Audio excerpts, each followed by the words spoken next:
Brought to you by the Rugby Outlet Mall, equipping you for freedom and connection through rugby.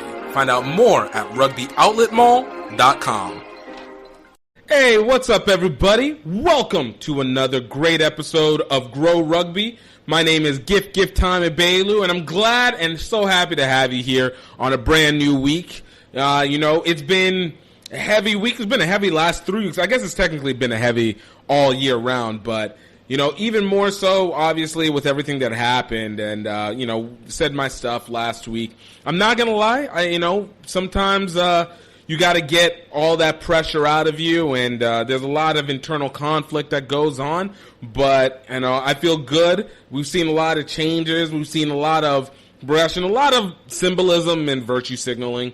But, there's been some legitimate concepts that have been thrown out there that I think are really viable. Though I'm not a big fan of a lot of the buzzwording that's being used, because it's creating a confusion that's creating like an annoying amount of conflict against people, and it's like, honestly, the meanings are what you actually agree on. There's nothing disagreeable like that, and I'm talking about the defund, disband the police stuff.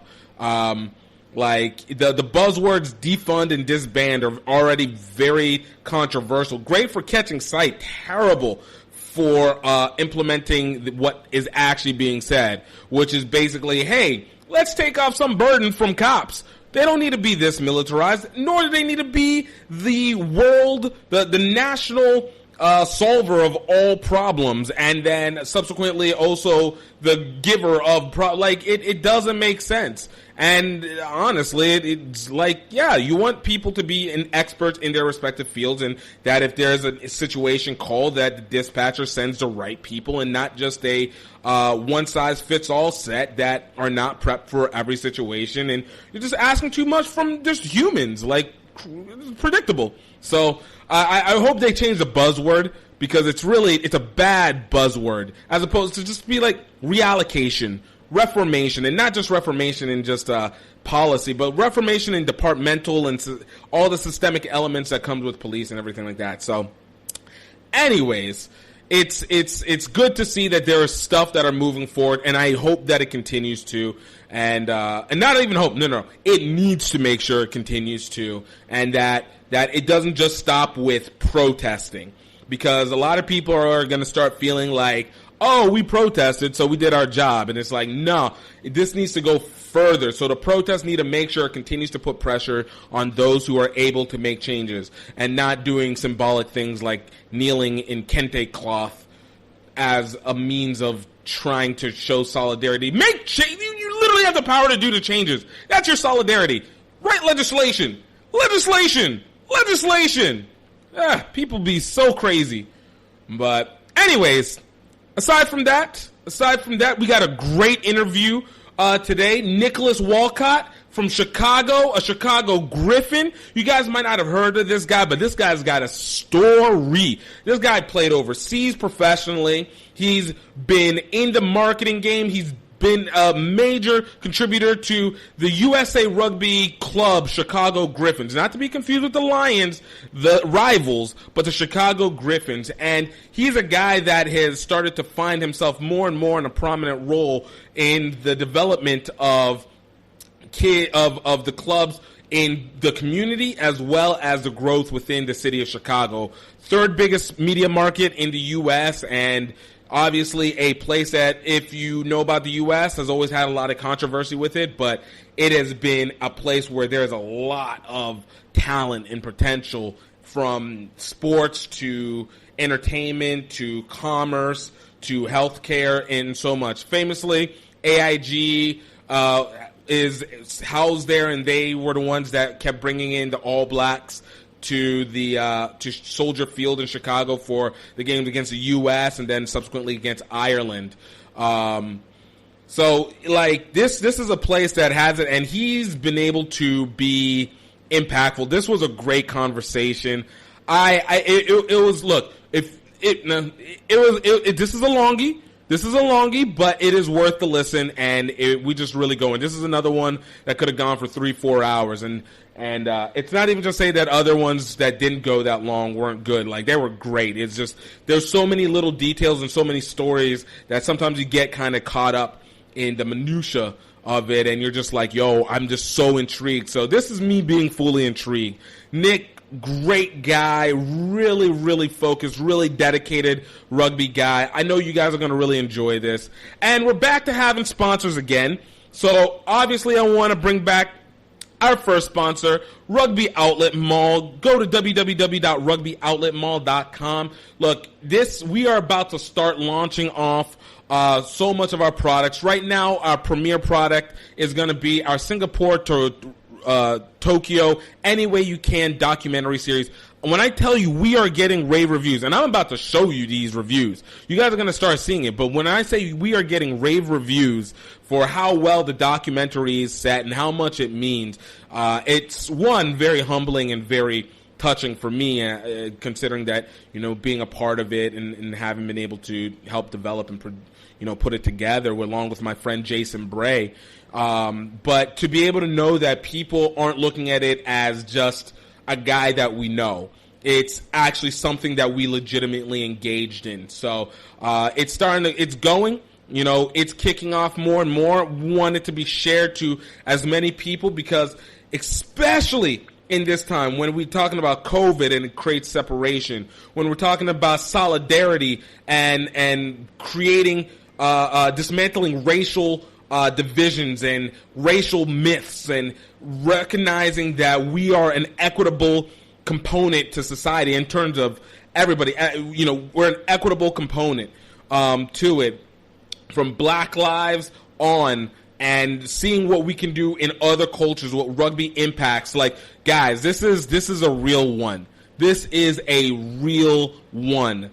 And I'm excited to be able to see it. You guys can go hit it up, rugbyoutletmall.com/Singapore to Tokyo. And you guys can go ahead and order the series right there. I promise you will not regret watching it. You will not regret it one bit. And then after that, go look through Rugby Outlet Mall. Check out some of the merch. You guys can actually get 20% off any HBCU Rugby Classic or GiftTime Rugby merch if you use promo code GROWRUGBY. That's GREAUX Rugby. It's going to be worth it, man. Continue the symbolization. With the HBCU Rugby Classic gear, we're obviously going to be using part of that money to continue to grow within HBCUs within the community, and that only develops the rugby community both domestically and internationally. So it's again, rugbyoutletmall.com. Check out the documentary series, Singapore to Rugby Any Way You Can, and of course use promo code GROWRUGBY, GREAUX Rugby, for any HBCU Rugby Classic or GiftTime Rugby merchandise. So, without further ado, I want to have you guys enjoy, have fun, and take into listening this interview with Nicholas Walcott. Oh yeah. Grow rugby, grow rugby, grow rugby, grow rugby, grow rugby. All right, everybody, welcome to another episode, Grow Rugby. I got another VIP guest for you today. I don't think you guys even realize how VIP it is. There's some Chi-Town love coming with the Chicago Griffins, one of the baddest dudes on Roots Rugby. It is Nicholas Walcott. Nick, man, thanks for coming on to the show. Yeah, appreciate it, man. Appreciate it, bro. It's a pleasure, man. Absolute pleasure. So I'm gonna be honest with you. So I only knew you initially because of Roots. Kyle and Tiana bringing that all together, and then as we've been able to talk and just being able to see through social media and the personality that you have, I'm like, yo, this dude's about that. Like I can chat with this guy a lot. We've had a few conversations, but I think it's interesting, like just how much this rugby connection creates these little networks, right? Because there was no way. I've never played anybody from Chicago, and I swear the only time I've dealt with Chicago Griffins is in passing during a couple tournaments and never had a chance. So it's really Right. great to be able to see it. But you have a hell of a story, bro. And, you know, kind of dig deep. But I got to ask, though, you know, between going through the football to the marketing to playing rugby, like, at what point do you start going like, look, man, I need to swag some of this up myself? Like, how much of this sparkle can I put into this rugby life? Yeah. Well, I mean, the funny thing about it, man, I always tell people, I mean, the dream itself, the rugby dream itself started itself. I had a friend of mine he's a friend of mine now. But when I originally started playing, I played with the Chicago Westside Condors. Mm-hmm. And, you know, I've never played rugby a day of my life. And, you know, I happened to be out at a practice because a female friend of mine was playing with the women's team. Was playing with the women's team. So the Chicago Sirens. Mm-hmm. So she came out and I went to a couple of practices and she was like, hey, you know, come on to a couple of practices. So I went to a practice and a guy by the name of Adrian Gannon saw me. He's from Ireland at the time, and another guy, Michael Sweatman, who's from Manchester. So Michael comes up to me, Mike, you're a big lap, Mike. You're a big lap, Mike. You should play some rugby, Mike. I'm like, man, first of all, I'm barely even understanding what's going on right now in this sport, bro. I don't know anything. I'm just here to support. Mike, you're a big lap, Mike. You should play some rugby, Mike. You should play some rugby, Mike. Big, thick Manchester accent. Man, he finally get me to come on out, man. And dude, like, I just fell in love with it, man. And the thing about it was one of those sports where I felt like my entire athletic background kind of got me to that point. You know, right. You know, I played football, basketball. I played 5 sports in high school, really, you know, at one point in time. And played college ball, played indoor football, played in the AFL for a second. And, you know, I was not so much I was done playing, but I was done playing football from that perspective. You know, I had a workout with the NFL. It didn't work out, obviously. Mm-hmm. So from that standpoint, I was done playing football, but it was still like this burning sensation where I still wanted to really do something else. That contact sport need, that contact sport itch, it never goes truly away. Like, once you tap into it, you know, maybe the presentation, because I felt the same way that you did. My football career didn't eclect as much as yours did, but whenever it was, I played in high school and then I tried in college, and I thought about trying to take it up to the next level, but you know, it was something like there was always it just didn't connect for me, right. And then you like get into rugby, and then you're just like, yo, this taps into this one measure of mine that is like, I already knew this as the result from playing, but it feels different. It feels looser, maybe. Right. Well, and the thing about it too, that aspect of being different, that aspect of looseness, it was almost even from the standpoint, you know, when I first came out, where some people might be a little bit like, oh man, where's all the brothers at? For me, I was like, man, ain't no brothers out here. I'm about to, you know, do my own. Let's ride. Let's go. You know.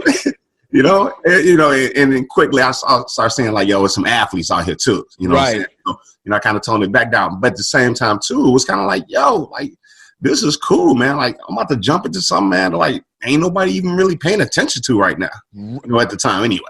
And no, and look, I think that was the exact same feeling. I know for me, it really always kicked off. Like, I saw it in college, but I thought it was just something archaic. Like, you know, we all like we know like rugby, football derived out of rugby. I legitimately thought it was just football was the next evolution of rugby. So rugby kind of went into the wayside, and you know, NFL and football kind of blew out. And then whenever I got back and I started playing, I'm like, yo, there's mad people who play this sport, and two, it's like, why the hell have I never heard of this, like, anywhere? The thing about it, up to that point, only thing I ever really heard that was outside of football and hockey from a physical standpoint was really lacrosse. Right. You know? Even in college, we had a lacrosse team and stuff like that. But we didn't even have a rugby team. You know, maybe we did, but I didn't really know anything about it. You know, I didn't know anything about it. So I was just like, dude, it was crazy, man. Like, literally, when I first started playing, just the amount that I started learning about the sport and then realized how big the sport was outside of the United States. It blew my mind. You know, I think one of the things that have really stood out to me, and I preach it, really hard, is how much of there being an opportunity, not necessarily just in terms of like on the field, but how much the sport has like this breadth to it. And obviously it's kind of became the point of what this podcast was, but it was like, dude, like this is really far ranging, but weirdly enough, it also feels like it's missing pieces for this. You have this massive sport that has been around for so long, but it still feels like it doesn't have all the pieces that you would be like, okay, this takes it over the top, but it has the core necessity pieces to be like, no, this can work. We just need to fill in the blanks here. So before we kind of keep going on that, all right, I kind of want to backtrack a little bit on what your history was. So obviously you said you were an athlete, both collegiately and low-key professionally. So for you, what was the basis for you in athletics? Like, you're from Chicago. Like, what was your entry point for that? Well, where I grew up south side of Chicago, south suburbs of Chicago, we call AKA the Wild Hundreds. Where I grew up, for the most part, everybody pretty much played football and basketball. You know what I'm saying? So my base entry when it came to athletics itself was football and basketball. Playing kill the man, when we were kids, or, running varsities, playing up to 21, stuff like that. Playing baseball as well. I think the very first sport I played from an organizational standpoint was baseball. Mm-hmm. So I played baseball from, I want to say 8 years old until maybe about 15, 16 years old. Played a little bit in high school before I started really focusing really more on, football and basketball, stuff like that. But so from the basis, it was that. But, when I was growing up, we played football, basketball, baseball. If you can swim, you had to go swim. You had to jump off the diving board. Anything that was athletic, we tried to do. You got to get it done. I was, at one point, I was probably about a good, 213 average bowler. Where I grew up, you got to get down. You got to be an athlete. You know what I'm saying? If not, it's going to be tough for you. Is it just because the nature of the area is just heavily competitive, or is it because the nature of the area is like we want to see we're the strongest physically, and athletics is the one that shows it? The nature of the area, where I was from, that stretch of Chicago, at one point, we had more pro athletes than anywhere else in the United States, as far as like per capita. I remember Thornton High School at one point, they had like 7 guys playing in the NFL. My high school, Richards High School, we had 3 or 4 guys playing in the NFL at the same time. Nice. Tosh Streets, who played for the San Francisco 49ers. Dwayne Wade is from my high school. Right. So it was just an area where from 100 and, basically from 123rd, which, like I said, that's Calumet Park, to all the way out deep south, out in the 200s area. You go out into like Flossmoor and everywhere else, that part of Chicago. Everybody plays sports. Everybody, if you didn't, it was almost like, you were kind of like isolating yourself. You were like that kid, man, who was almost like he had the plague. Right. So you basically just had to play sports. And with that being said, it was just really competitive.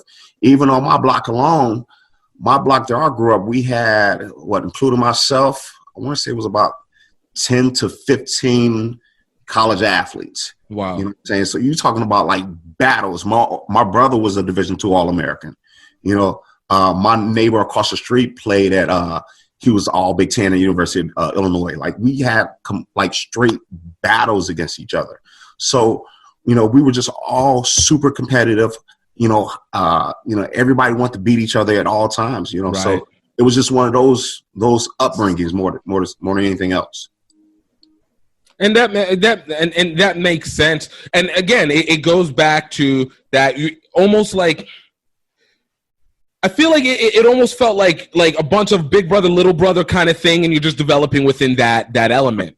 Right. Right. So you have that going in high school. You have this big athletic format. So takes you into college. You're playing football at the time or basketball going into college? Football. All right. What were you? Running back, wide receiver? Free safety slash hybrid linebacker. Say that again?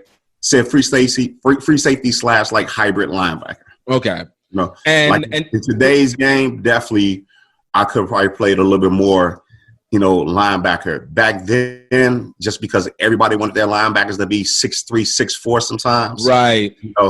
You kind of like, okay, well, you need to go and play safety. Where, truth be told, I've always loved playing linebacker a lot more than playing safety. But So you kind of had that. You kind of had that Brian Urlacher kind of fit, where it was like, yo, I can be a hybrid in either one, but they're forcing me to pick the position either or. Right. Or what Tyron Matthews is now, a little bit more so. Exactly. So and that was at Northeast. That was at Northeast University. Northeast is where I finished up. I played college ball at North Park University, and even that aspect was a long story. I was actually being recruited by Michigan State at the time when Nick Saban was there. Right. And unfortunately, I where it happens for a lot of people, I ended up getting into a little bit of trouble, and I kind of detoured a little bit of my college career for a second.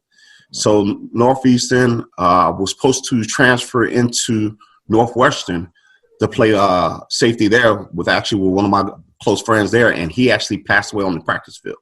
Oh, wow. Yeah. So after that, I wouldn't say it's so much it soured me, but I just kind of felt empty for a little while. And that was pretty much at that point, it was kind of like the end of, my college football career from that standpoint. So it was like the passion. It was like the passion kind of just dissipated. Like all the energy kind of got sucked up out of the room after that moment. A little bit. I mean, you're dealing with the thing about it, especially, my story from what I'm about to say is probably no different from a lot of kids from the South Side of Chicago. But I had two friends growing up who were murdered, including my best friend.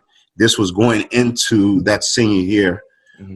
So, it was a lot of aspects as far as me, battling those demons. And then honestly, within our community, we really don't talk about the aspect of, maybe going to therapy and talking to a therapist and, the good things that can kind of come out of, having those conversations, right. with a professional. So you're dealing with a kid who was dealing with, this murder and death in his life, and who probably really didn't really handle it, the right way at the time. It's so trauma. By the time my friend passed away, dude, I just went almost into a deep depression for a while. Right.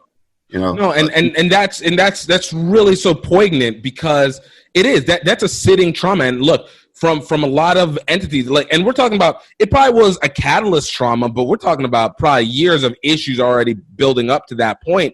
This just happened to be just one that just pushed all the pressure downward, and so you're just kind of like sitting on it, and you have to deal, because especially at the time, especially the 90s, and really up until the last year or two, let's be honest, really the last year or two, that you're always, the concept is, be a man about it. You got to take it in, absorb it, and just deal, and come to terms with it on your own. Don't, especially. So I can imagine how much weight is going into that, especially for the people that close to you. These are formative people for you.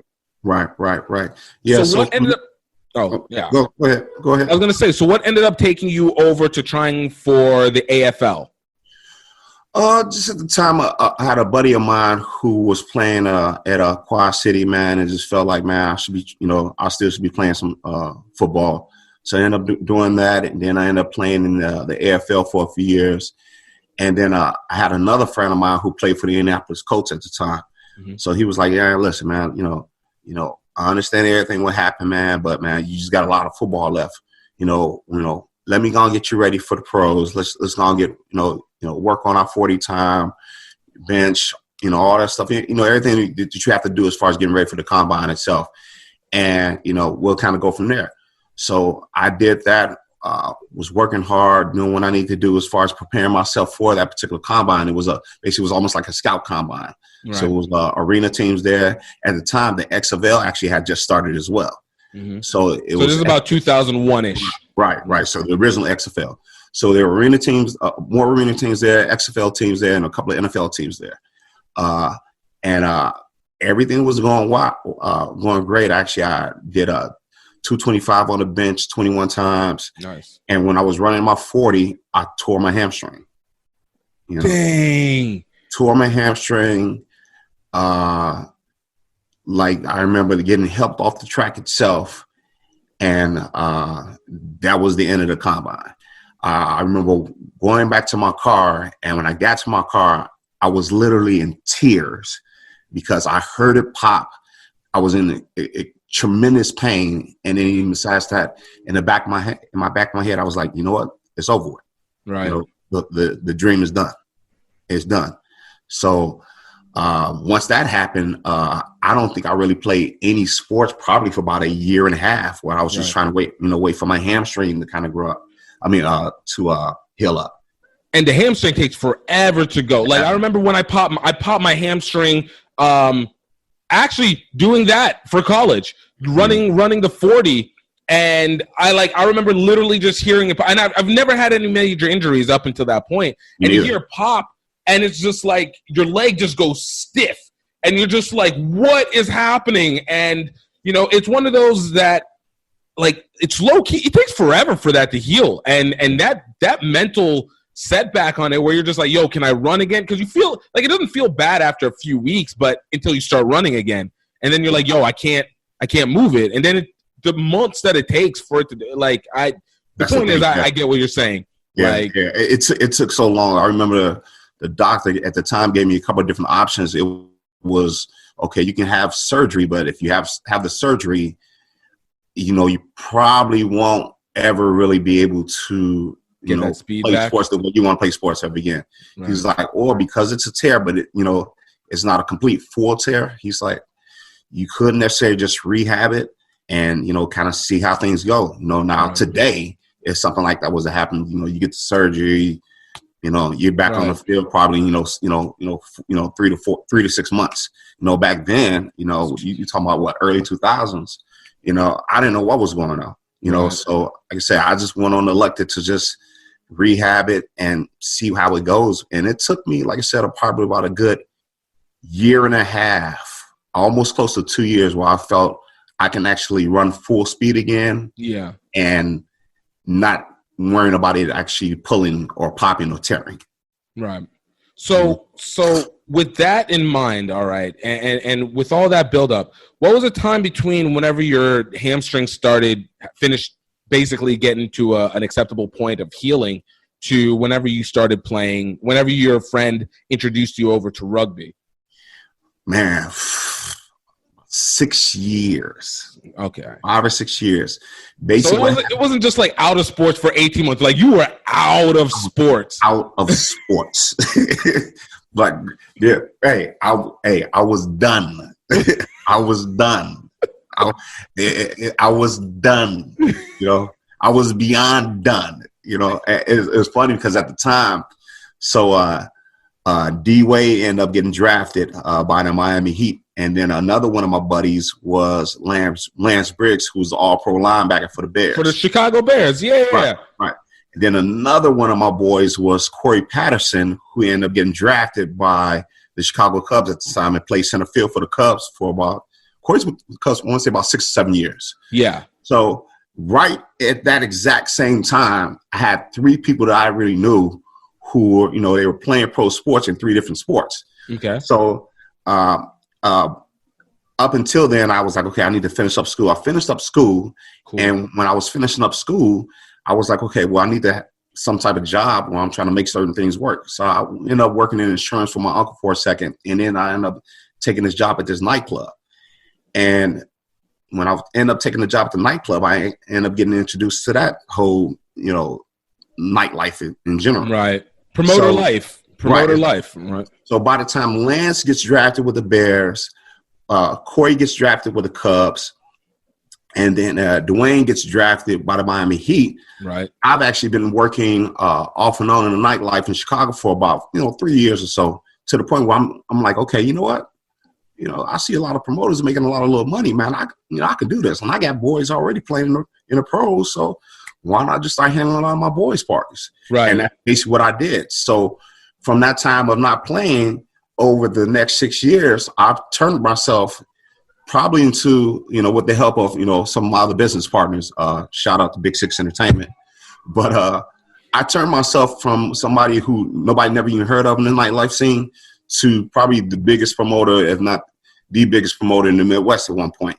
Nice. And I did parties like Chef Vic. I've done stuff like Peyton Manning, ESPN, my Uncle Scoop. worked for ESPN, so he ended up, putting me on to that aspect. So I ended up doing some parties and events for ESPN and ESPN magazine. I probably worked with about 115 pro athletes, Nice. Something during their different events. Chris Paul, almost anybody you can kind of think of at some point, within the last, 15, 20 years, I had done events for them, and I had done that to a point where, honestly, I was just kind of done playing sports. Right. Because at that point, you're getting basically all the sports aspect of the connection without having to go through the arduous, physical journey of having to play. Like, they always talk about, like, whenever athletes get out of pro or heavy sports, it's usually not the preparation and the game time that always gets it. It's the time you spend in the locker rooms. It's the time you hang with your teammates and that social aspect. Right. And I was still getting that social aspect because hanging out with them and hanging out with their teammates and, being young in Chicago, which is, in my opinion, the greatest city in the world. No bias. No bias. But so I was still able to get, that aspect as far as, hanging out with the boys, being in that kind of that locker room type feel, right? Cracking jokes and a lot of the times, even going to the gym with them, you know what I'm saying? So it was still an aspect where I was still kind of really being competitive, but it was just a different aspect of being competitive. Right. So, I'm going to touch on this a little bit later because I think there's a lot to be able to that I want to ask on in terms of this. But I want to kind of finish out kind of this journey, this rugby journey that you had, and then we'll tap through that because it's important. So you've done this for these 6 years, man. You've now entered into you're basically the work life. All right, you're you're working entertainment. You're still working with these. You're building those connections, but what ended up having you come back was to actually playing physical sports. Like at that point, there's no reason for you outside of like a casual game here or there, maybe some basketball, maybe if you did flag, I don't know if Chicago goes hard with flag like that. But, outside of that, you got your boys, you're already working out with them. So why listen to your homegirl and go, all right, let me go check out this rugby thing. So what got you to that point? I got a little brother. He's like a little brother to me. A guy named Chris Gopher, and Chris, he was an athlete himself. Played college ball at Youngstown State.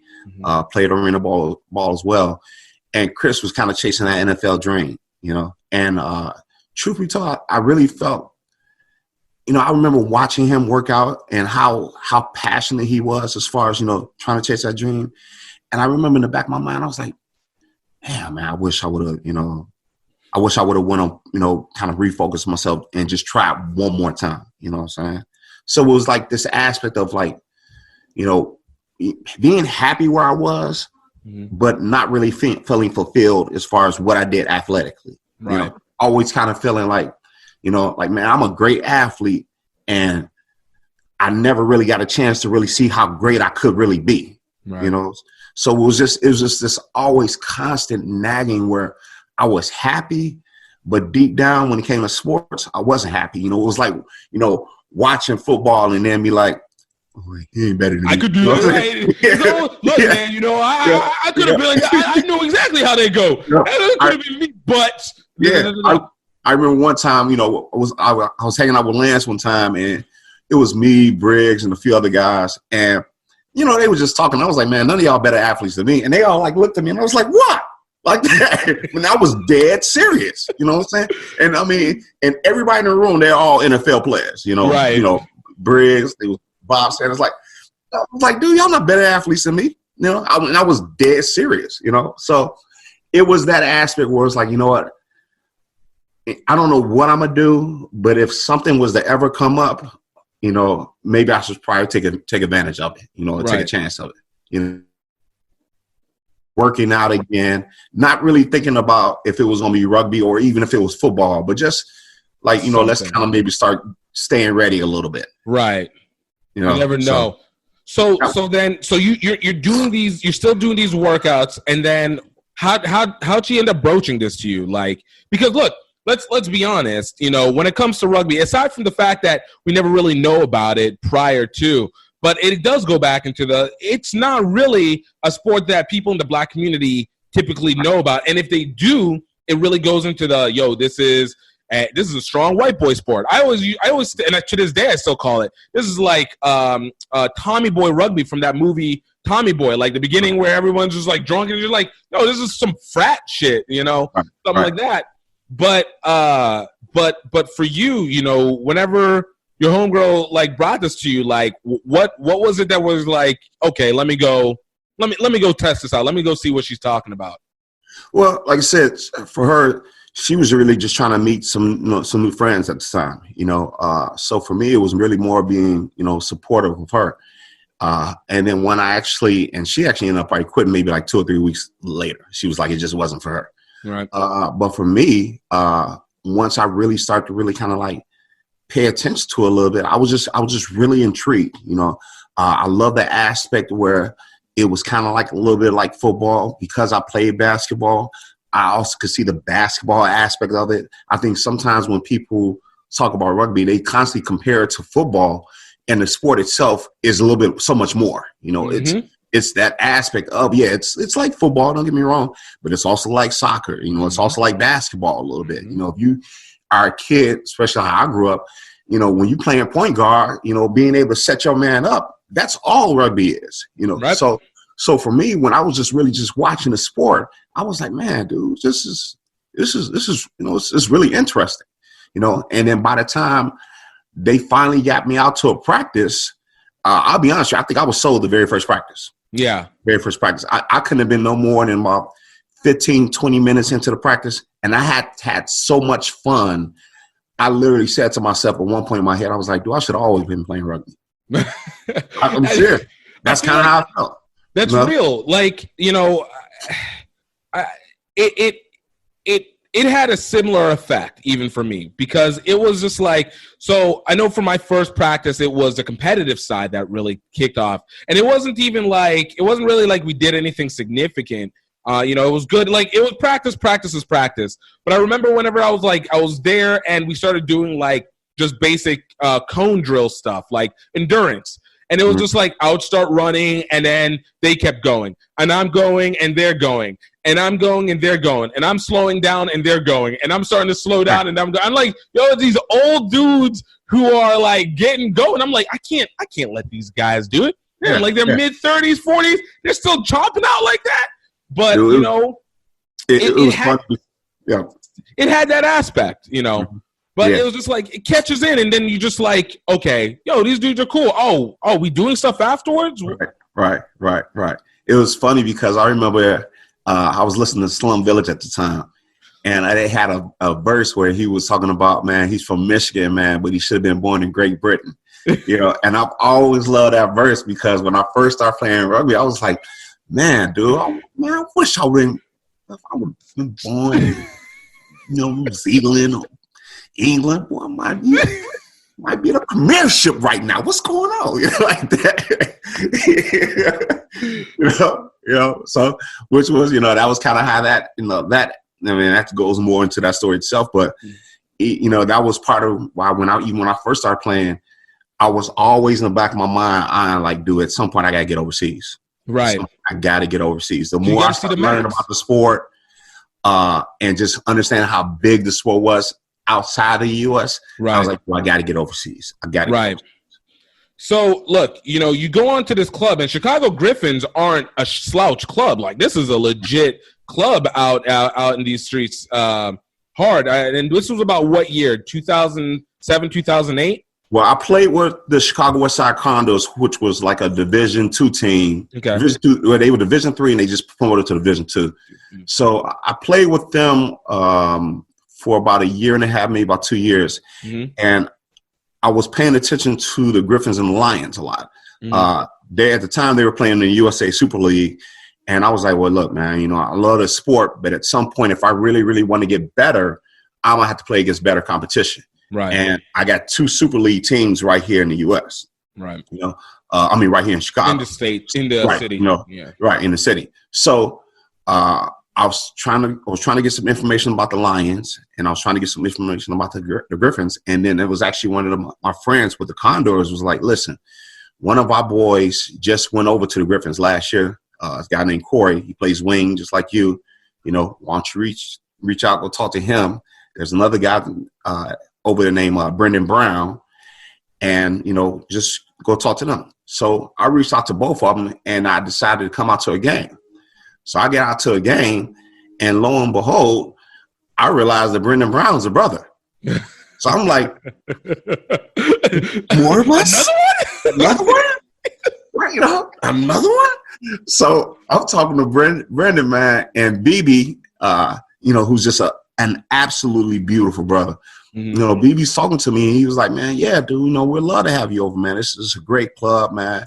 He was like, you know, I'm not trying to discourage you about the Lions or anything like that. He was like, I'm just telling you from the perspective of, you know, I've been with the club for, you know, almost 10 years, and which is crazy. When people really know, if people out there know about BB in the rugby circles, yeah, think about it. 10 years then, and he was still playing. He'll still lace up sometimes now.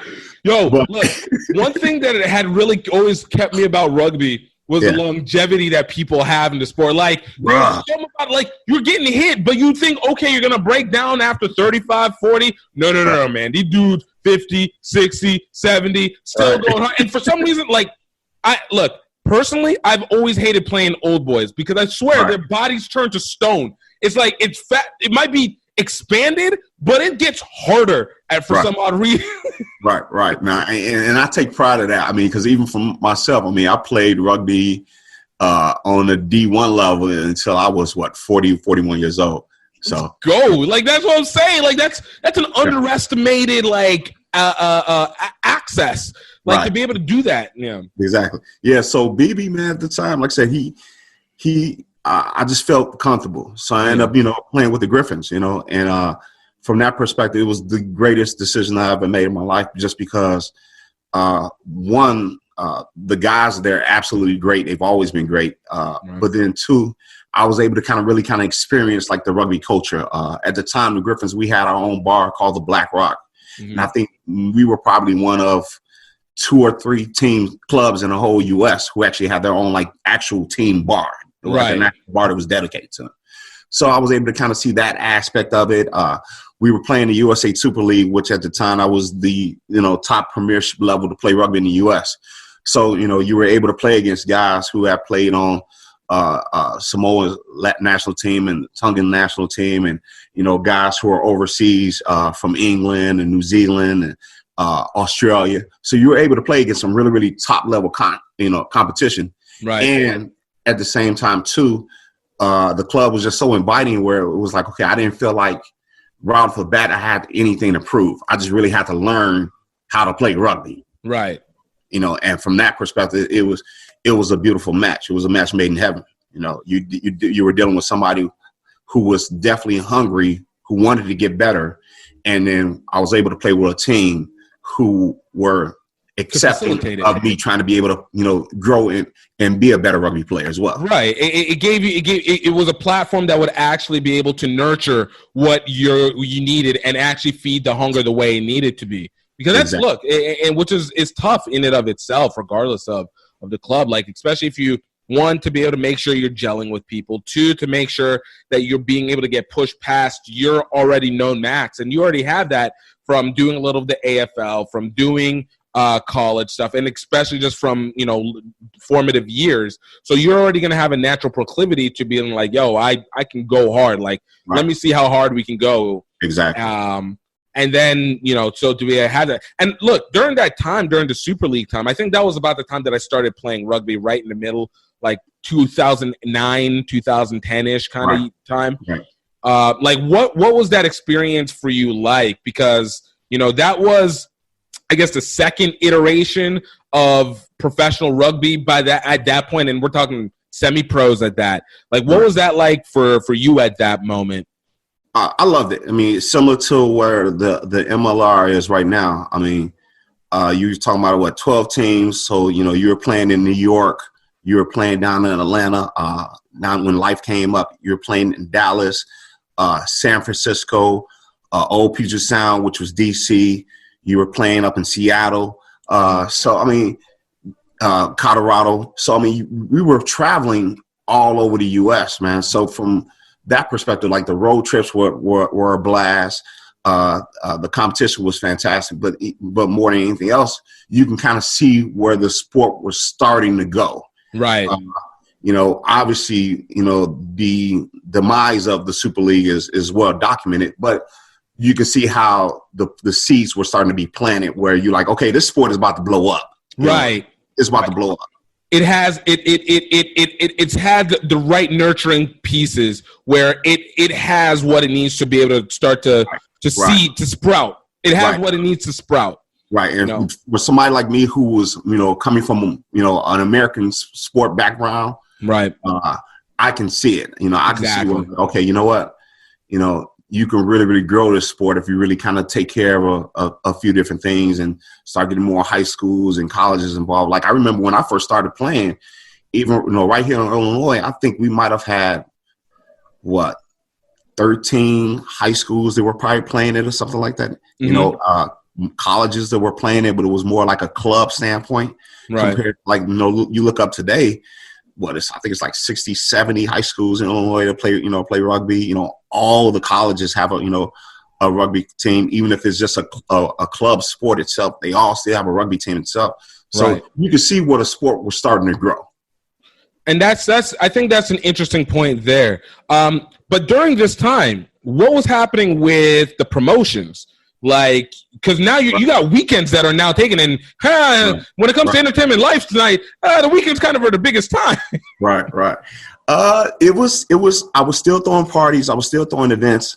At the time too, I also felt like I was starting to get a little bit tired of it.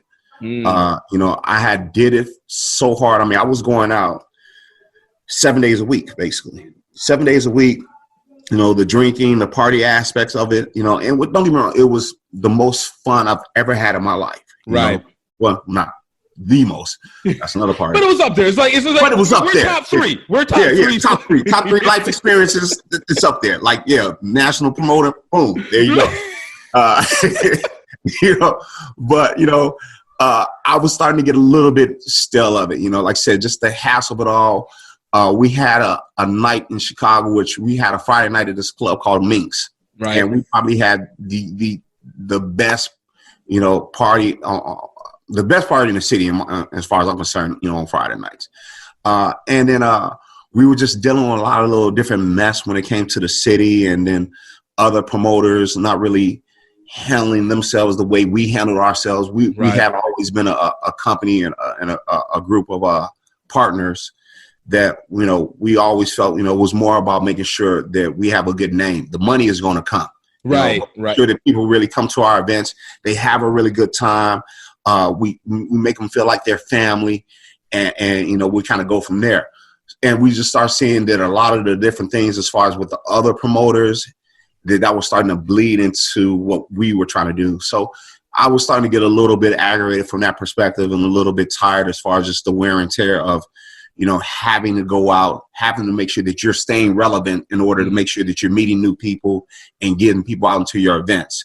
And I just said at that point, where I think what I really would like to do is kind of shift it more from, throwing events every week to maybe doing more just like bigger events. Right. So I'm starting to slowly get away from it, and then really doing more like bigger events, and then going back to concentrate on rugby, doing a bigger event here, go back, concentrate on rugby as well.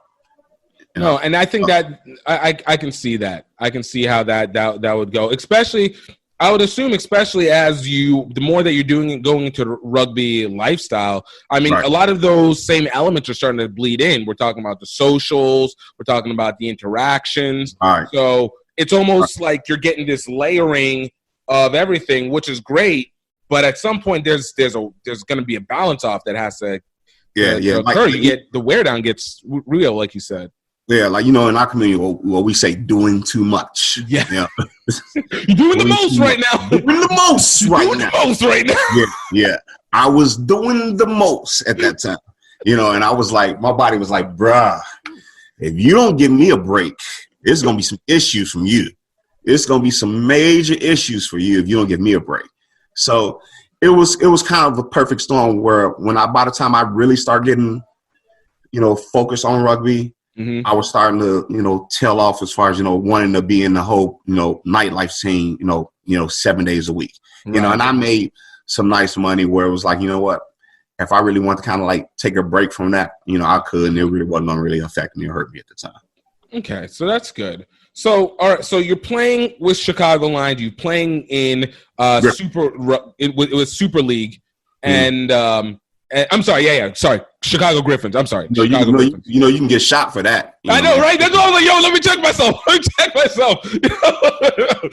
the White Sox. Come to the White Sox. Get me right. Right, exactly. And I'm a diehard Sox fan. And somebody, you're a Cubs fan, like, what? Southside. Die. Cubs? No. If Wrigley Field ever burnt down, I did it. No. What do you mean? So I have to make sure I cleared you up on that one. No. Got love for the Lions though, too. Got love for the Lions though. Yeah, got love for the Lions, but Griffins all day. Griffins all day. That's family, right? Exactly.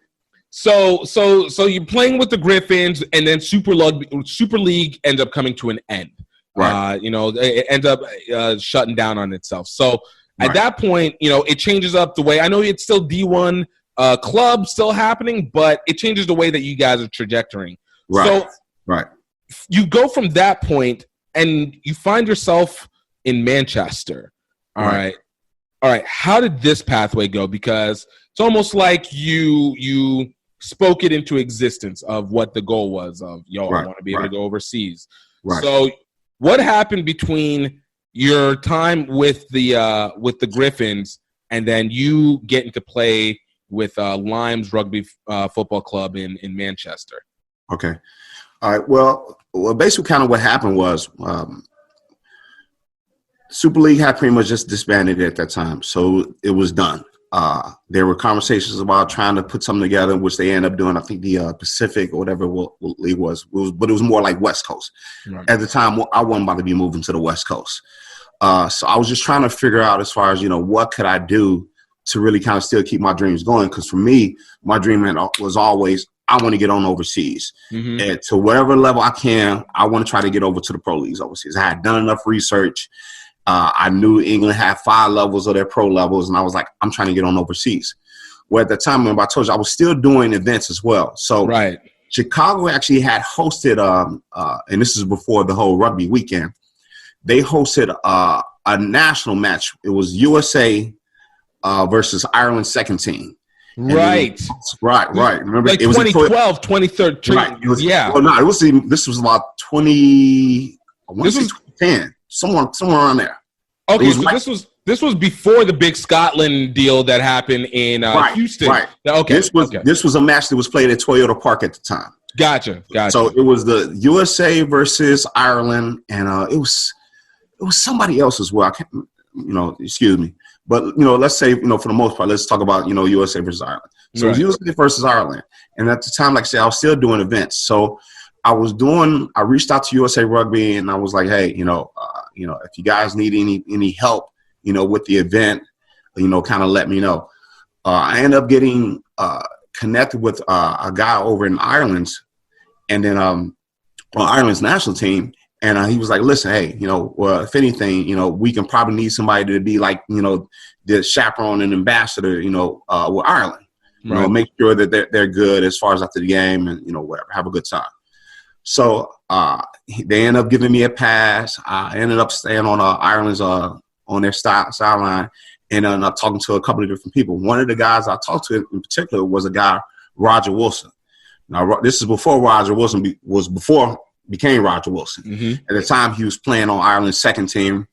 Kind of waiting for that call up to he's going to really be on the A team. So or first team, better said. So. Talking to Roger and talking to a couple other guys, Gary Brown, and then I end up being introduced to Malcolm O'Kelly at the time as well, who's at one point he was Ireland's all-time leader in caps. So I ended up talking to those guys, and they was like, well, listen, man, we've never been to Chicago, could you show us around? I was like, yeah, no problem at all. I got you guys. I got you. They were supposed to be in Chicago just to that Sunday. Right. They end up hanging out with me in Chicago for the next week. They didn't have to worry about a match. So, so Roger, Marco Kelly, Bob Casey at the time, who played for the London Irish. Yep. Dennis Fogarty, who played prop for Ireland's national team. Gary Brown, Fergus McFadden. God, right, exactly. And this is before, right? Because outside of Bob and Malcolm, everybody else was still kind of working their way up. Right. So this is before they all became these big, huge, stupid stars, Ireland. So they end up hanging out with me for about a week, and we just had an absolute ball, I mean, summertime shot was in effect as well. So, we kicking it, So anyway, towards the end of that, one of the guys like, man, listen, man, if you ever trying to go overseas, let us know. Over a conversation, we kind of brought it up, and they knew how to play. So I was like, cool, bet. So I had reached out to him, and I was actually set up getting ready to go to Ireland. Mm-hmm. Well, one of my guys who originally got me into rugby was like, hey, we got a brand new director of rugby over at LIM, RFC in Manchester, England. I told him about you, and you should give us a look. So I'm like, oh, okay. The guy reached out to me, was like, hey, why don't you come on over for a workout, man? If we like you, we'll sign you, we'll bring you along. And I bought a one-way ticket. You knew. You were like, look, I'm gonna get this one way or another. I'm straight. I'm good. I'm gonna make this happen. I bought a one-way ticket, man, and then that was the beginning of my playing overseas for almost 3 years. Dude, what was that? What ended up being for that experience? Because it's really interesting, just in how you're getting that, like these low-key contacts that you're having that are very casually done, but also very intentional, are setting this little pathway. And it seems to have been a steady bit of what you've done your entire kind of sporting and career. Overall, it's always been these little bit pieces. Hey, we knew people. Oh, they hooked me up over here. Boom, boom, boom. So, kind of, and I'm going to build in on all this because this is really interesting, but I'm really happy to have been able to see how this all encompasses. So whenever you get to LIM, like, what was that? Because to be there for 3 years, I mean, that means not only did you enjoy the playtime, but you had an environmental establishment that was there. Yeah. It became family. I tell people even to this day, Manchester, England is a second home as far as I'm concerned. But so I ended up getting over there, and it was funny because I remember Michael, which is the guy that I know who's one of my best friends in life now. Michael, wasn't able to pick me up from the airport, but the director of rugby was. So picks me up from the airport and was like, okay, so here's your flat. And, practice is going to be tomorrow at 5:00, and somebody's going to be coming by to come pick you up. Like that. Just leave. Easy, right. Chop. Hey, we're good. You're good? You're good. Right. Okay. Leaves. And it was funny because it was one of those, all of it was a whole, look at God moment, because like I said, from the standpoint, me even getting there, I tell people it was God. It was the aspect of, being in promotion, being able to talk and to speak with people and to network, and how it all helped me to get to this point where I was able to kind of tie up my athletic career a little bit. So anyway, he ends up leaving, and I remember the doors closed, right? So I go upstairs, I'm geek, unpacking all my clothes, setting everything up in my flat, I'm ready to go. Then all of a sudden I was like, man, where are my boys at? Where my family at? And dude, for a quick second, dude, I was just like, and dude, I swear, and I ain't got no problem saying this, do I like start crying? Like, what did I do? It's like, yo, did I just get ghosted somehow? Like, what did I do? What did I do?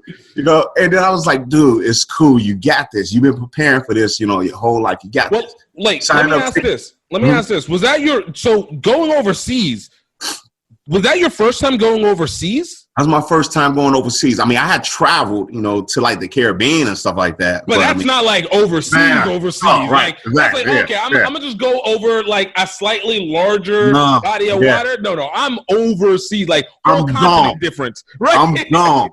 Okay, like I can't come back right away. I'm gone. Yeah. Yo. So what I mean, even for that, like just going into, because it makes sense as to why you'd be just like so thrown in that moment, because it's not just like, oh man, I'm gone, but I got people who are a few states over. It's like, yo, not only am I not in anywhere, there's nobody in proximity to me that I actually know. Yo, I'm a whole different culture. Like, even if I'm a kid, Southside Chicago at the time, dude, I had never even met anybody who's from England. You know what I'm saying? Let alone going to go be in England. You know what I'm saying? So I didn't know what was going on. So when it hit me, like I didn't expect that, but when it kind of dawned on me what actually was going on, the weight of what happened, I was like, I can't reach out to my mama. I mean, call her, but I can Skype her. There's like, no WhatsApp going on over there. Yo, you can't this is real payments. Yeah, ain't no WhatsApp. Exactly. No WhatsApp going on at the time, Social media was starting to come up, but even like from a standpoint of Facebook and Instagram, it wasn't what it is today. Right. Like I always tell people, if I actually would have done what I did like now, back then, dude, I probably would have had about 1 million followers on Instagram. But so anyway, I remember I was crying and I said, like, dude, it's cool. I remember taking a shower. And I was like, man, let me just go out in town, man. And I remember leaving my flat. And as I'm walking down the street, I'm walking down these cobblestone streets, man. And I'm like, man, this is cool. You know what I'm saying? Like, I started to just kind of calm down. Like, dude, this is a blessing, be cool for a second. So I end up going to a pub, and this pub was about to get ready to close, which it was closing like at like 9 o'clock. And I was like, what? I'm from Chicago. Stuff stays open until like 4 o'clock, 5 o'clock in the morning. 2 a.m. Right. What you mean by the close at 9 o'clock? And the bartender was like, yo, there's a pub right down the street. It stays open until about 2 o'clock in the morning. Why don't you go by there? So I'm like, okay, great. So I walk down the street through the village, and get to this bar, and there's this DJ comes up. He's like, hey, mate, how you doing? I was like, hey, how you doing? He was like, oh, you're from America. I was like, you're from America, and he was like, oh, let me buy you a beer. So he buys me a pint. The owner comes over, and he was like, you're a new American player like that. I was like, yeah, I'm your new American player like that. He buys me a pint, and then you didn't get thrown off by the fact of being like, oh, wait, the club over here too? Like, yo, my information going out like that? Dude, it caught me for a second, but then at the same time too, I was like, but that's the reason why I came here. Right. Over here, rugby is religion. Right. Rugby and football, soccer is religion. So, and I'm pretty sure they would know if a new American was going to be coming in town like that. Makes sense. Yeah. So anyway, the DJ, he was playing some house music, and I just kind of thought it was weird because, like I said, being from Chicago, house music is king. You know what I'm saying? So I just thought it was weird. So I was like, oh, man, you playing some house music? He was like, yeah, Mike, yeah, I'm playing some house music. He was like, I was just DJing in Detroit 2 nights ago. And I was like, what? Bruh, when I tell you, I was like, okay, I'm good. I'm straight. I'm straight. He giving me too many signs. I'm good. It's cool. This guy saying, look, the world really small. Like, you're not alone, all right? You're not alone. The odds of literally meeting a DJ the very first night I'm there, who just happened to DJ 2 nights ago in the Midwest. Yeah. I was like, I'm good, man. This is God just telling me, yo, you know what? It's fine. I got you. Trust the plan. Trust the process, baby. Trust the process. And I was fine. And from there, it was one of those situations where I was just like, you know what? I'm about to just take it all in. I'm about to experience England as much as possible. Anytime if I had any downtime, I tried to go travel. I hop on the train, even if it was by myself. I hop on the train and go to London or go to Leeds, Bath. Anything I can do just because I've always loved history itself. So it was like, well, I'm just about to really experience England. I've never had any issue when it came to just meeting people. So I ended up, getting a group of friends on the team that I was kind of comfortable with. And I was like, you know what? I'm about to take it in. I'm about to really enjoy this process, get better as a player. And then besides that, just enjoy England. And I enjoyed England. I enjoy England. It's like there's I enjoyed England. It's like I enjoyed England. I enjoyed it. I was from the South Side of Chicago, bro. I enjoyed it. But I mean, I'm just even thinking about like the difference. Okay, so here's one thing I always love, especially why I became such a huge promoter of rugby, and a lot of it came from that international experience. And I think you'll be able to relate to this. One of the things that I've always been a big believer of is that people need to get out of their area to be able to really get not just perspective, but to really get life. Because there is, even if your area feels like it facilitates all the needs that you have, and you have a place like Chicago, it's massive. Right. I mean, don't get me wrong. When I went there, it really felt like just a small Midwest town that happens to be large, which was super weird to me. Which it is kind of is. We call ourselves the biggest small city in the world. But that was exactly. I remember going there. I'm like, this is the third biggest TV market in the U.S. Mm-hmm. I was like, I feel like Houston felt bigger than this, but it. So, but you have this element where it's technically you can facilitate your needs. You have the international aspect. Like, there's no reason to leave it. But you go overseas, and now you're seeing life not through foreign in the eyes of America, but you're seeing this international and in its own element. For you, what did you feel like you had a completely different perspective of what you saw the world from just that little bit on its own? I'll be honest with you. The way I looked at the world completely changed. Yeah. Right now we have this thing. I think it's like 37% of Americans never leave 25 miles outside of their where they grew up. Which if you think about it, how small-minded, a good chunk of the population of our American citizens are. Right. That's a big lot. Chunk. That's a lot of people that haven't left. They haven't left where they grew up. They've never met anybody outside of the people they grew up with. That's a big chunk. And I really think that's kind of what kind of affects us when it comes to certain things. Mm-hmm. So for me, by the time I got a chance to go overseas and start living overseas, it changes my entire perspective on life. Everything. Boom. Even as far as how I looked at politics, everything completely changed. I started paying attention to the world a lot more. I start looking at policies a lot differently, what I'm saying, from all presidents, from Bush, Obama, everything. I started really paying attention to a lot of different things that, truth be told, as Americans, we really don't pay attention to. Right. So from there, it was just like, the world's a lot bigger than just the U.S. itself, and then even as far as just the everyday life, they have a saying over there that, better say, over here, we work to live compared to over there, they live to work. We work. We live to work. They work to live. We live to work. Yeah. Right. Exactly. So I messed that up. but it was so true, because I will meet people and it was nothing for them to really enjoy life. At 12 o'clock say, you know what, I'm going to take a little time from work. I'm going to go hang out at the pub. I'm still going to be productive, but I'm not going to drive myself crazy. Right. When it comes to, hurry up, needing to get back to work or feeling that, if I don't do this, this, and this, it's going to completely shut my life down. Right. And sometimes, like I said, as Americans, we can be so focused on work and on the all-American dollar that we kind of forget that aspect that, your family, spend time. One thing that this quarantine has done more than anything else is kind of put all that into a little bit more focus. Now for me, because like I said, I had that experience, I kind of already had that focus.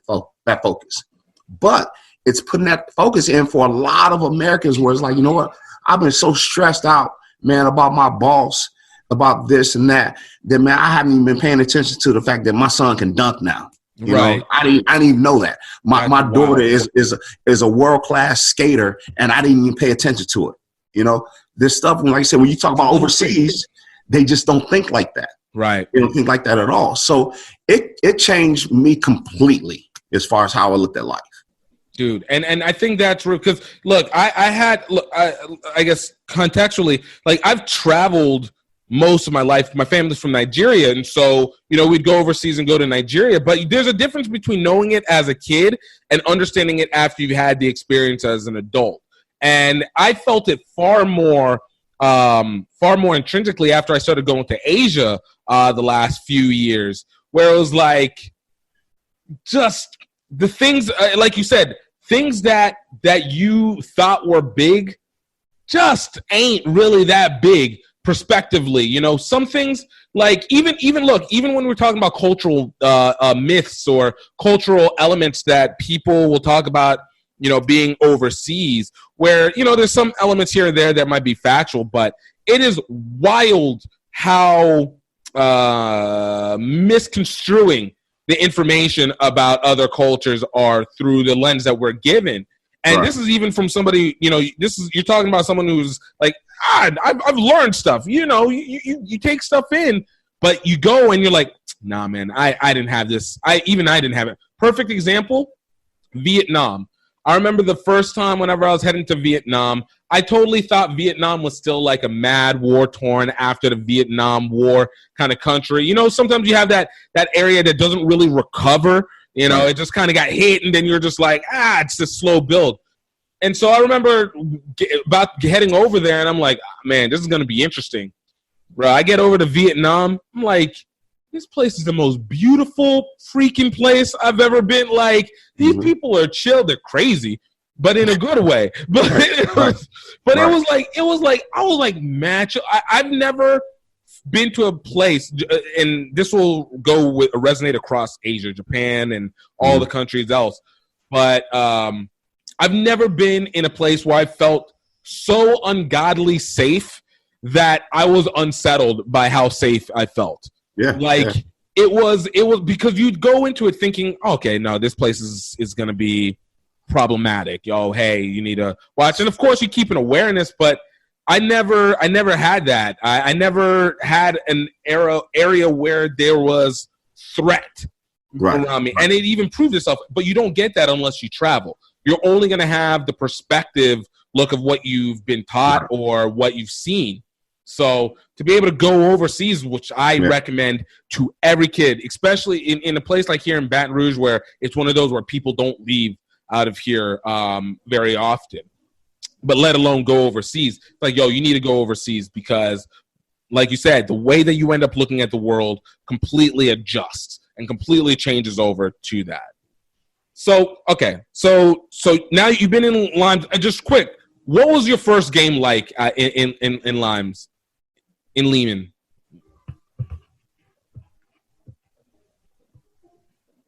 Can you hear me?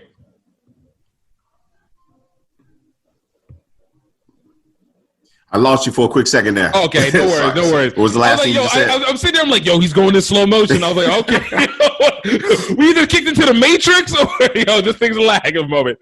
All right, can you hear me still all right? You got me? I'm still, give me, I'm so sorry. Oh, no, I don't know if no it's worries. my end or your end, but yeah, I just lost you for a second there. Oh, no worries. You good there now? I'm good. I got you good. Okay. All right. So I was going to say, whenever you playing in Limes, what was your first game like? Because when you had played with the Chicago Griffins, that's a completely different Super League. When you played with the Chicago Condors, that's a different game. So when you played with Limes, like, what was that game like? What was it like to play with people who have been playing basically their entire life? Oh, Griff, lost you there, but hold on. No worries. Can you hear me better now? Yeah, I can hear you great. Can you hear me okay? I like this.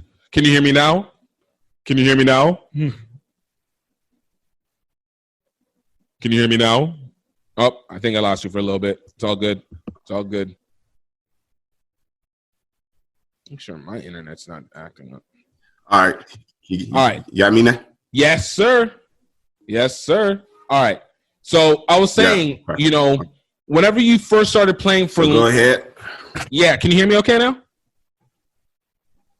Come on. You got me?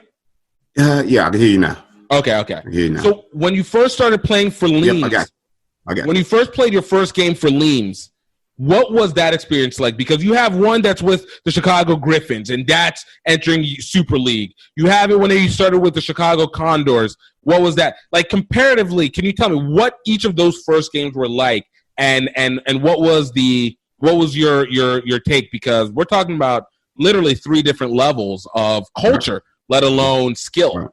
Right. Well, like I said, when I first started playing that very first game, as far as with the Griffins, even way before then, even with the Condors, it was kind of more of the shock of it all. But I kind of felt like it was more of just, the kicking aspect really wasn't really there, when you're playing on that level. So it was really more as far as just, making sure you really, really kind of run hard and tackle hard. Right. When it came to the Griffins, that's when you start really seeing more of the skill level really, really kind of kicking up, So from that aspect, it was a complete culture shock. I think I spent most of that first season with the Griffins basically kind of like trying to work my way up to like the first team, in which I finally did towards the end of the year, which was great. And it was able to play a lot in the last like 5 or 6 games, including our playoff game down in Life at the time. Mm-hmm. So from that perspective, it was a complete difference from the tactical standpoint of playing rugby. By the time I got to playing in England, and I wasn't playing on their first team right away, even that second team, rugby. And like I said, we're playing in the national leagues. I don't know if for your viewers, they're not really familiar with how England's pro levels are, set up. You have like the Premiership, you have the Championship, and then you have the national leagues. National League 1, 2, and 3. So we're playing in the national leagues. I think we were playing. I can't even remember who we were playing at. Might have been playing Waterloo or something like that, which is like in Liverpool. But I remember getting out there and the game starting, and the first thing in my head was like, it's so much kicking.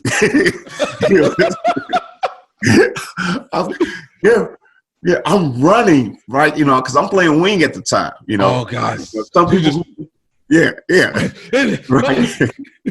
Some people, they've known me, later on in my rugby career when I started playing more like flanker and prop. I was getting a little older, the joke in rugby, the older you get, you kind of slide it. So I'm playing wing, bro, and I'm just running, bro, running. I'm like, why did you keep on kicking the ball? And it was funny because the very first game, actually, we were playing down in I can't remember, but the very first game, it was a monsoon. It'll pop in my head. Sorry, we were playing in a second. It was a monsoon. Like it was raining so much. So I'm running, my boots feeling heavy, the field is like filling up, and I get to the guy about to get ready to tackle. He kicks it off. I'm like, dude, I'm running back. Dude, it was almost like they had like a target on my head, like, that's the American. They don't really kick that much, So we just gonna kick all damn day long. So, man, so from that perspective, it was just shocking, just from, like I said, how much of a difference, just the amount of kicking that goes on when you play it over in England compared to, what I was used to playing in the Midwest. Right. So from there, dude, it was crazy, man. It was crazy. And it took me, I would say, probably about 5 or 6 games where I felt like, okay, you know what, it's starting to slow down a little bit, right. where I'm starting to really understanding my positioning and where actually I really need to be, in the field to, defensive wise and even offensively, just because, one thing about it, when you're playing over in England, your positioning when it comes to even just, receiving the kick, it has to be in a certain particular area in the field. So So it took me a while for me to really understand exactly where I was supposed to be, and then once I did, I was kind of fine. Boom. I was kind of fine. The biggest thing for me was at that point, I realized I need to learn how to kick. Being honest, I can't be wasting all this time running. Like this is just too much damn running that's going on right now. I was kicking a little bit, but for the most part, even when it came to the Griffins, if somebody kicked it deep to me, I'm feeling this boy like I'm Devin Hester, and we go. Simple as that, we go. You know what I'm saying? I know I'm 6 feet, 215. If you want to tackle me, good luck. Right.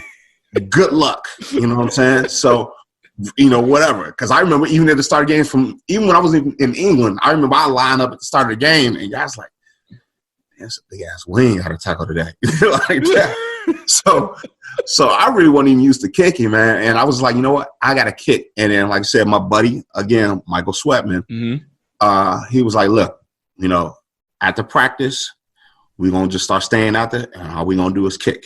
And I remember just kicking, dude, like hundreds and hundreds and hundreds of balls, man, to when I felt really comfortable as far as kicking. I still didn't kick that much because I still just tried to stay with my bread and butter. But I did know that if I had to kick, I could. Had it. Yeah, I could kick. And that was probably some of the biggest difference.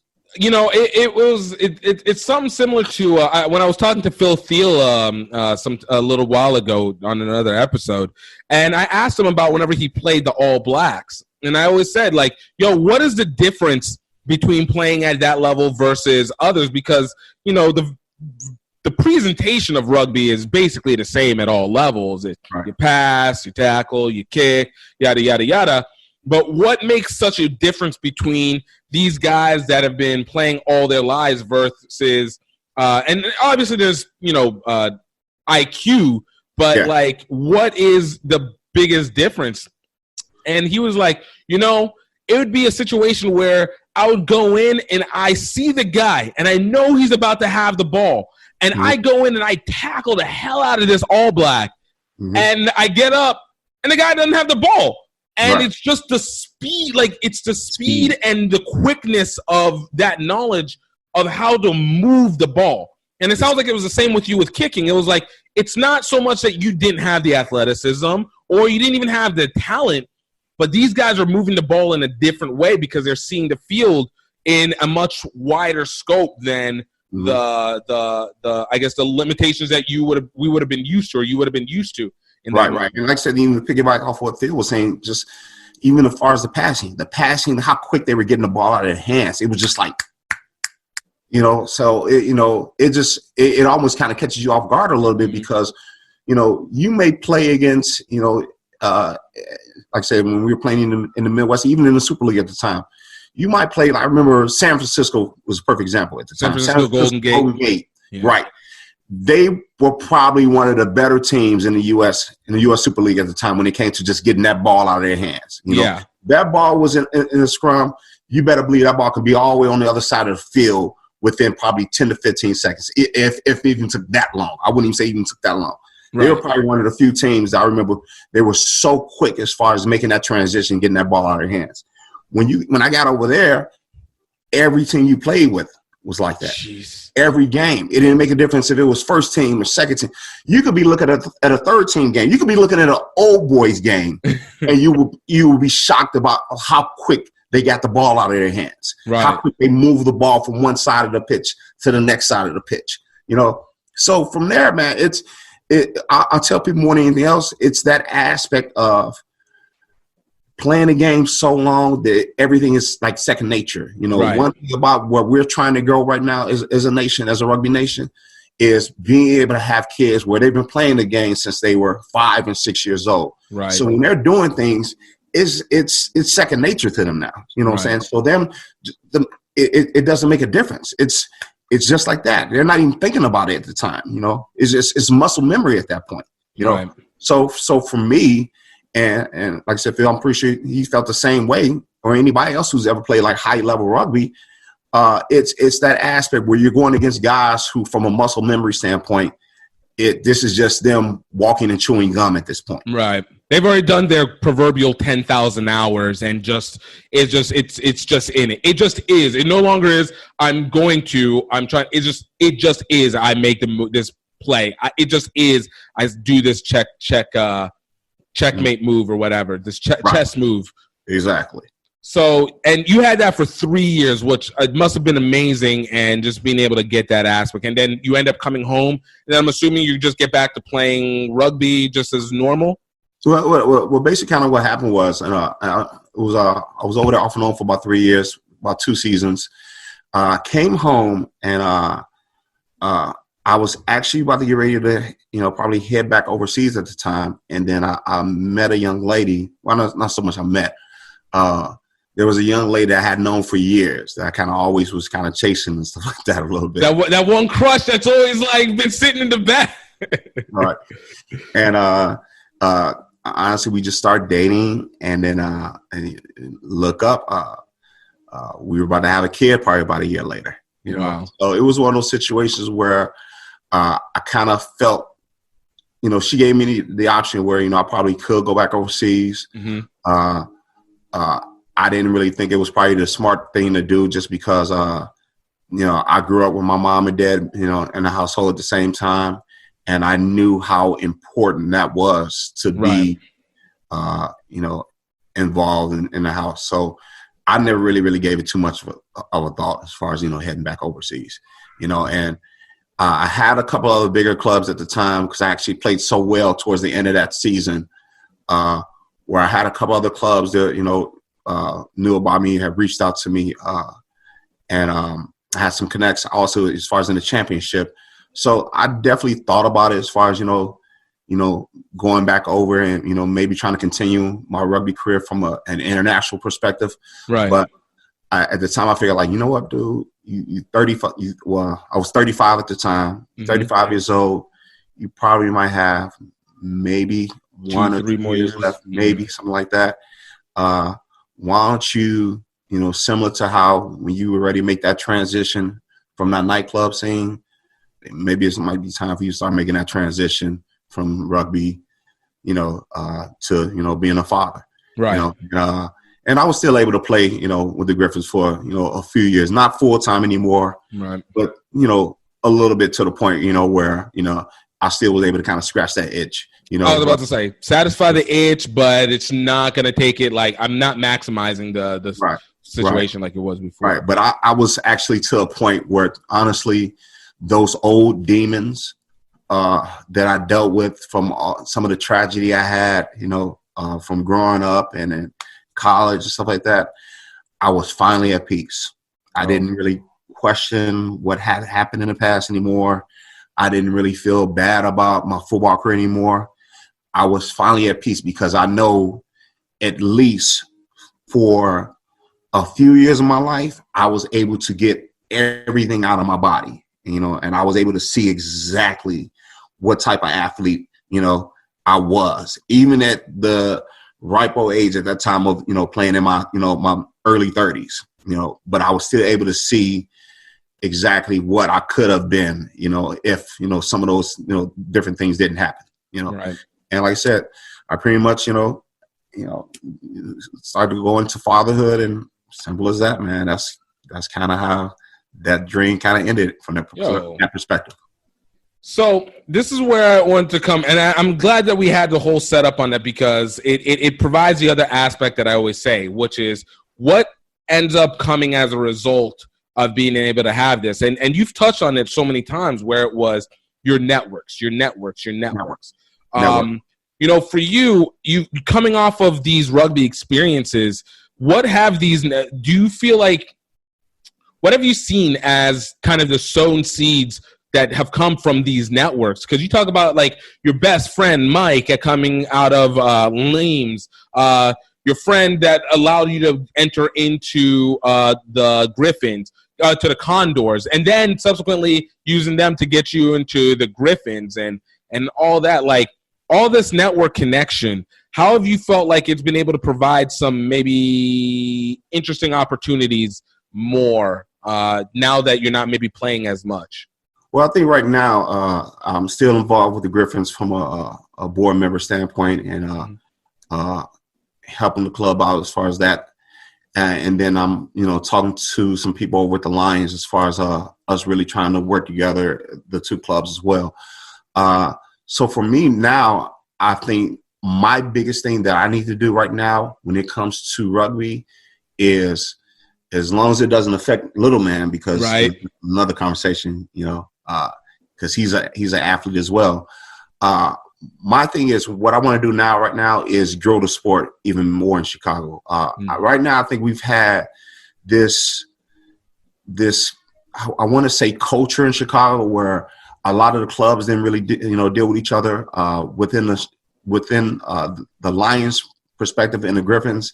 Some of the old boys didn't like each other, and epic rivalry mess. Yeah, and a lot of that, man, doesn't really grow the sport itself. Right. And for me personally, I feel like that's part of my next chapter in the sport, which is helping grow the sport as one in Chicago, in the Chicagoland area, and then two,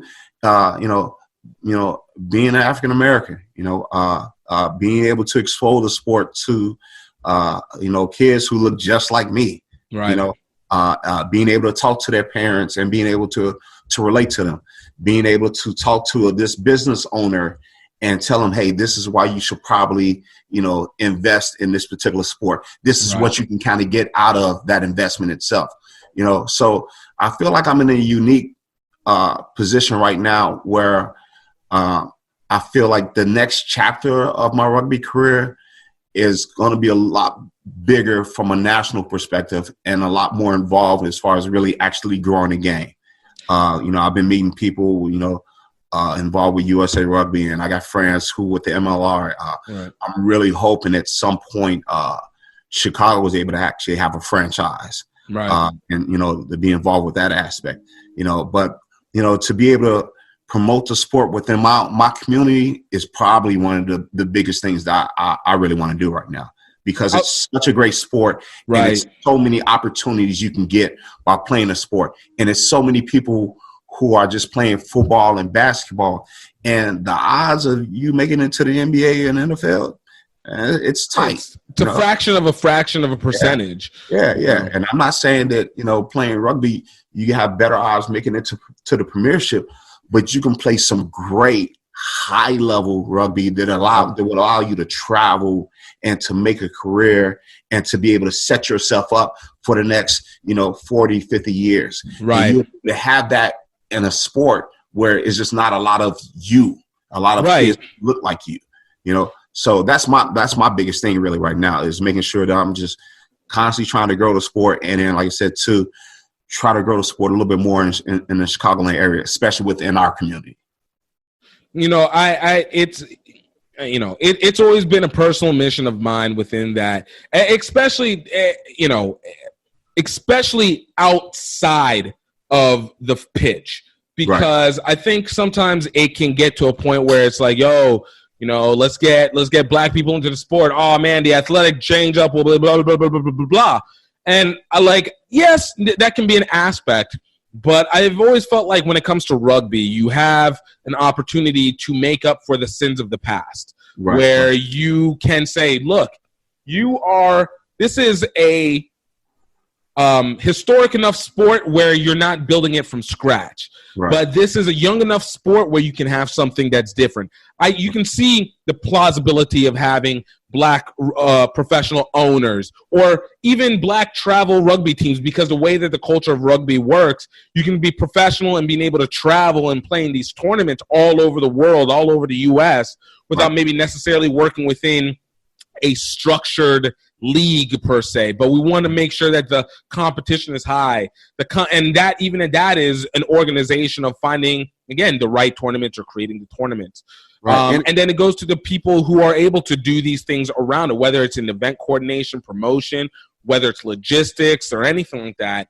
And it provides this relook of how the sport can work for people within the community, within the black community particularly. And, there's a special culture that comes from, especially out of the U.S., that I think facilitates the aspect that the portion of rugby that is missing, that comes from maybe so heavy of a traditional and calm? I think so, just because, I mean, and this can lead into a lot of other different conversations as well. I mean, and I've talked to my club about this. I've had conversations with, members of with the Lions about this, as far as when it comes to, like I said, trying to recruit players.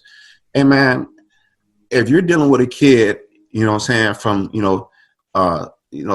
South Central, you know what I'm saying, or Brooklyn or the South Side of Chicago, whatever. One thing that we want to need more than anything else is we want to see some people who look like us. Right. You know?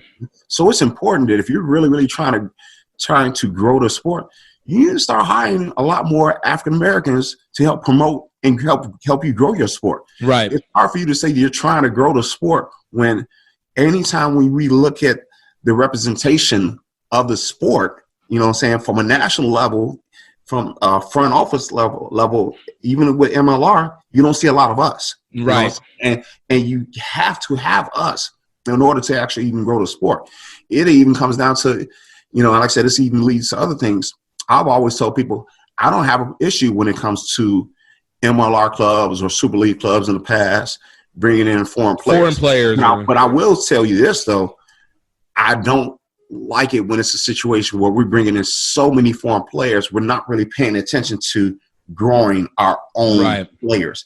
Because at the end of the day, my girlfriend, my wife, my son, my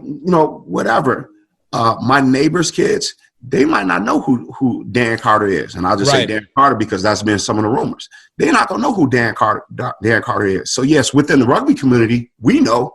We're excited about that, but is that really? It doesn't mean anything, right? Right. Is it really growing a sport within the U.S. because those people within the U.S. don't know anybody? Now, if it's Tom Brady signing with D.C., now you change the game, right? You don't get the traction. But if you're really just signing stars that, in my opinion, the people which we need to really grow our sport, don't really know who they are and don't really care who they are. Is that really helping the sport? Is it really helping the sport when you're trying to go to sport within a community of people, but you don't have a representation of them? Right. And then, I always felt that, especially, when we had maybe last summer, whenever there was that huge signing of all these international players that had names and stuff like that. Which is great, right? It was like, yo, that's dope. It's but ultimately, if I look at it as a casual fan, let me not step aside as a person who knows rugby. As a casual fan, honestly, it meant absolutely nothing. Now, what happens, what you do with that, hey, now how you promote them and how you interact them into the community, maybe we can do something with it. But ultimately, I need to know what is the name, what is the face that I need to be able to look to be like, this is who I'm looking at. Not just, hey, it's more rugby people. The quality goes up, good. But ultimately, I still know no one. And face knows no one. It makes it difficult to be able to sell it, which I've been – and I was going to say as a promoter, you understand the concept of pageantry. And I've always been an advocate. It's why I created one of multiple reasons why I created the HBC Rugby Classic was because I wanted to see that pageantry being done and to be able to be escalated. I want to see music intertwined because we saw that with football in the 80s. We saw that with baseball. We've seen that with basketball heavily throughout the 2000s. That is a commercial element that we have, whether it's through hip-hop, whether it's through jazz, whether it's through rock, a lot of it now hip-hop, but it's it changes the way that we have history. 30 for 30s tell us that, and that alone. We're the greatest country in the world when it comes to promoting our athletes. Exactly. Look, I will always say, it doesn't knock international sports as a whole, but I will always say when it comes to commercial sports, I don't think anyone can do it as well as the U.S. because there's an obsessive nature that we have for it to create the full experiential aspect, not just the familial story aspect. No doubt. I don't think it's anybody like us. I mean, but even if you look at football, soccer, look at how much your EPL, your La Liga has taken from the National Basketball League. Right. I'm just look at how they promote their athletes, how it's very similar to the model of the NBA. Right. Nobody is better than us when it comes to really promoting the sport. And I really don't think I really think we shouldn't forget that and get away from that model. It's okay to bring in people from overseas that have these great rugby backgrounds, but if you really don't really understand that aspect as far as how we look at athletics in America, you're kind of missing the boat a little bit, in my opinion. And like I said, I'm not saying that my opinion is God, but I mean, at the same time too, the numbers will tell you it. The numbers will tell you exactly that, and I'm a big believer on that. And I'll be honest, this is a conversation we could go into that would create a whole other 2 hours. Because I could go and have so much fun with this. And that might be podcast too. Look, we're gonna have a return on this one. There's no doubt we get a return on this. But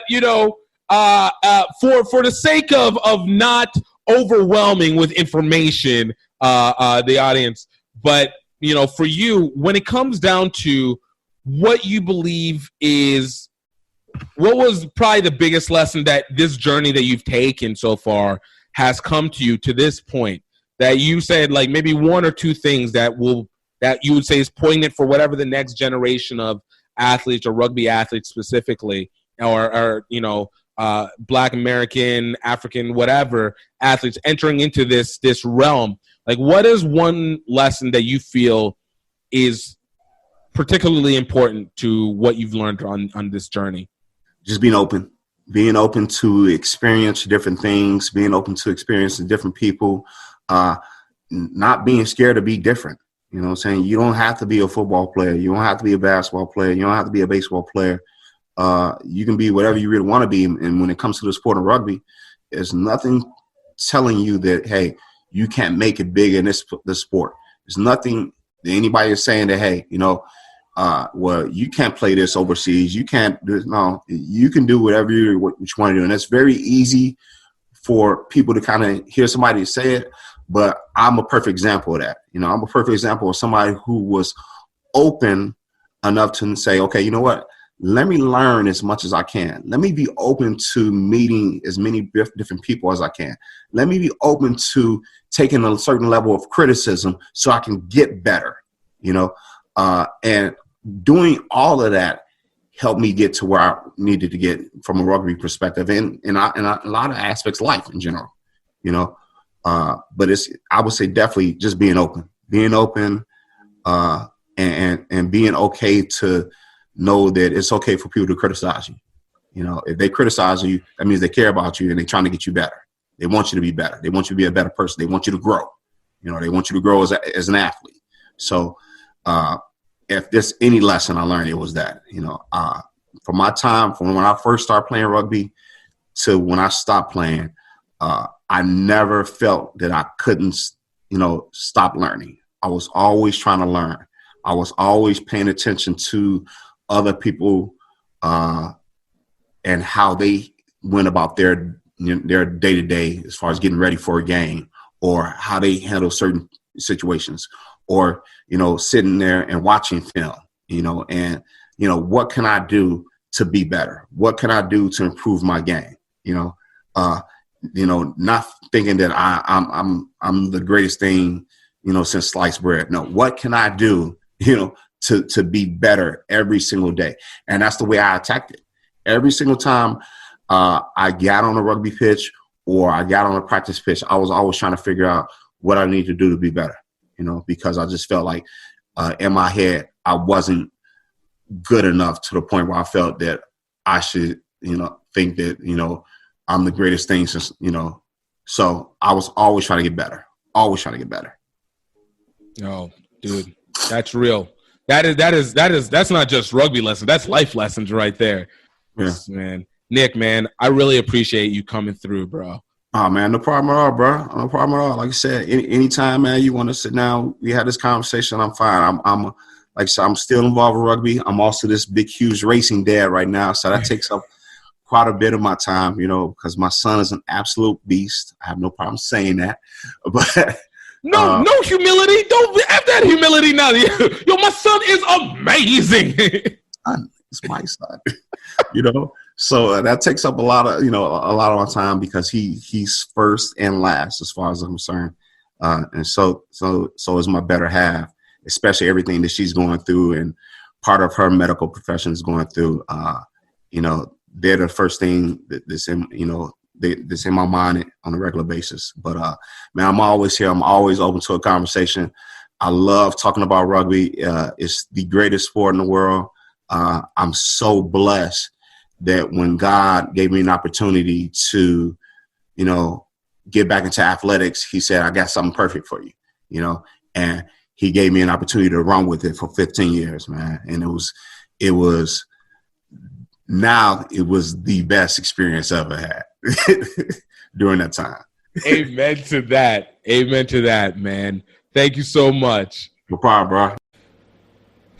Man, another great interview. It is legitimately another great interview. Thank you to Nicholas Walcott for just being able to take the time, and definitely we'll have him on again. And guys, definitely check out some of our other guests. Obviously, I had my stuff the week before. Red Eddings of Grey Wolves Rugby. We had Charity Williams of the Canadian Olympic Rugby Sevens team. We've had Chetta Emba of the USA Women's Sevens team. We've gone Nia Tapper of the USA Women's Sevens team. Blaine Scully of the USA Men's Sevens team. Just going down the list. We have had some amazing guests. I don't even remember it in order because now it's starting to pick up and you start to forget. But, Kyle and Tiana Granby, Chise Bailu, Mike Toussaint and of Prairie View A&M Rugby, like so many guys. We're getting an eclectic list, and we got so much more coming. Like, tell your friends about it. Please give us a ranking, a review on the Apple Podcast or wherever, on Spotify as well. Let people know if you guys find these interviews really interesting, really engaging. Please go ahead and pass it over to somebody. We want to make sure that not only is it just telling the stories, but we want to make sure that these people aren't forgotten, understand the contributions that are done, and it makes it even more fun to keep getting more and more guests and more interviews because the rugby world has so many stories. Guys, of course, go again, check out rugbyoutletmall.com. Check out the documentary series, Singapore to Tokyo, any way you can. I promise you guys are going to enjoy it. It is well worth it. 7 episodes, 20 minutes per episode.